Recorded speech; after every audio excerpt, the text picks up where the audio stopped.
Pole of poles के मुताबिक UP की 80 सीटों में से एनडीए को 68 सीटें मिल सकती हैं, ऐसा अनुमान एग्जिट पोल्स में जताया गया है, जबकि इंडिया गठबंधन को 12 सीटें मिल रही हैं।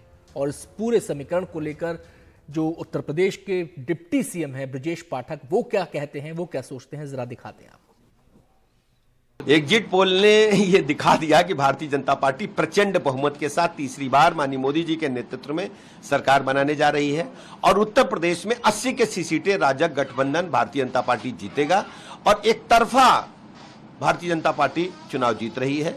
माननीय मोदी जी की गरीब कल्याण योजना जन जन में पहुंची है और दूसरी तरफ समाजवादी पार्टी कांग्रेस के गठबंधन को जनता ने बुरी तरह नकार दिया।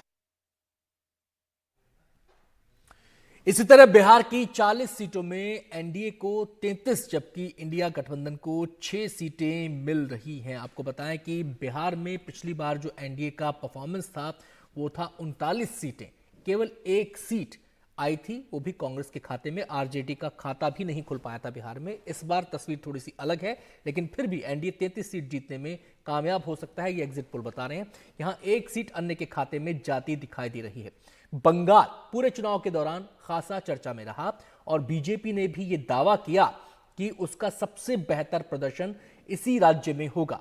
पोल ऑफ पोल्स के मुताबिक राज्य की 42 सीटों में से इस बार बीजेपी को 22 जबकि टीएमसी को 19 सीटें मिल रही हैं, यानी कि टीएमसी को पिछली बार के मुकाबले कम सीटें मिल रही हैं और बीजेपी अपना जो उसका अंक है, जो उसकी संख्या है, उसको बढ़ा रही है। कांग्रेस को इस बार पहले से भी कम यानी सिर्फ एक सीट मिलने की संभावना दिखाई गई है। यानी एग्जिट पोल की माने तो पश्चिम बंगाल में बीजेपी इस बार टीएमसी से आगे निकल सकती है। शुभेंदु अधिकारी इस पर क्या कह रहे हैं, जरा सुन लेते हैं। इस बार 400 की ओर जा रहा है, 400 की ओर जा रहा है। वो 2-5 सीट इधर उधर हो सकता है, लेकिन 400 के आसपास ही हमारी सीट रहेगा।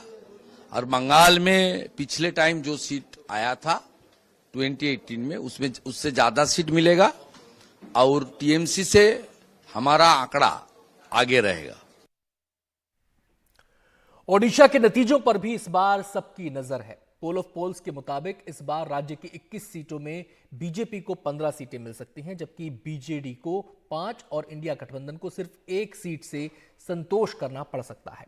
अब आपको महाराष्ट्र के बारे में बताते हैं। पोल ऑफ पोल्स के मुताबिक आंकड़े कहते हैं कि इस बार सूबे में एनडीए को 48 में से 29 सीटें मिलने जा रही हैं, जबकि इंडिया गठबंधन को 19 सीटें मिल सकती हैं। ये बड़ा घाटा यहां पर एनडीए को दिख रहा है, क्योंकि पिछली बार अगर हम बात करें 48 में से, तो एनडीए को 41 सीटें एनडीए के खाते में आई थी और इंडिया गठबंधन यहां पर अच्छा खासा मार्जिन लेता हुआ महाराष्ट्र में दिखाई दे रहा है। महाराष्ट्र से भी आगे यानी दक्षिण के राज्यों की तरफ आपको लिए चलते हैं। पोल ऑफ पोल्स के मुताबिक तमिलनाडु में एनडीए को सिर्फ 3 सीटें मिलने की संभावना है, जबकि इंडिया गठबंधन को यहां 34 सीटें मिल सकती हैं।